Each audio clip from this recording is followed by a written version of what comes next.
It's like the guy goes up to the girl in the bar, and what's the first thing he asks? Come here often? Do you come here often? Does he fuck want to know? Like, do you think he wants to know if she comes here often? Like, he does not want to know if you come here often. He wants to know a hell of a lot more than do you come here often. He just doesn't know where to start the conversation. And what happens if he asks, do you come here often? She says no. Oh yes. And it's like, well, where do you go from? Where do you go from there? And this is awkward, and now there's uncomfortable silences, and this isn't gone very far, and it's like, oh shit, you know, this girl doesn't like me. It's like, well, no, you just didn't know how to ask her the right questions. And it's kind of pretty true of patients. They just don't know how to ask the right questions. So our job is always to ask or answer the questions that they should have asked, so that it opens up a conversation about the thing that they ultimately want, not the thing that we do. Does that make sense? Does that make sense to you? The challenge of coming out of school and into it is undoubtedly that they'll never ever teach you that really, they'll teach you the skills, but they'll never teach you how to use the skills. And for what I see, so many practitioners are obsessed with more and more skills, and the zero thought goes into actually applying the skills and how I'll present what I've got in terms of my skills to a patient so that it can actually be used.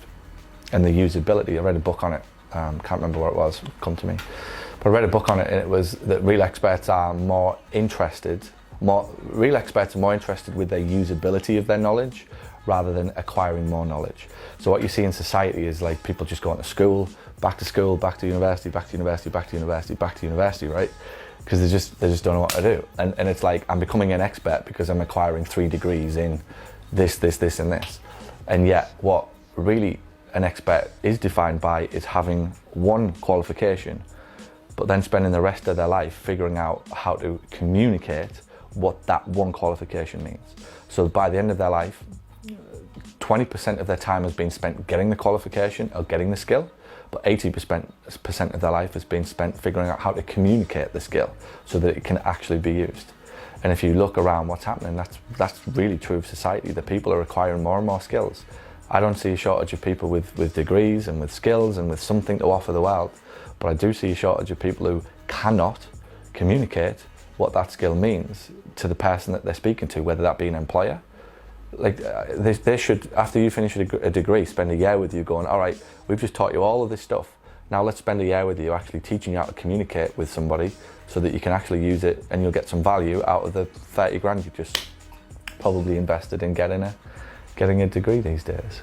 So it's always the communication, and that's a lesson, reminders to us all that ultimately at the heart of good customer service, at the heart of getting somebody to do the thing that we need them to do to get the outcome that they want, is questions, always, talking less, listening more, and having them tell you beyond the ankle problem, the knee problem, the back problem, what it is ultimately that they want. And the failure to do that is ultimately what you see on this board. So that's how that's how it becomes relevant. One way or another, it's all dressed up under communication.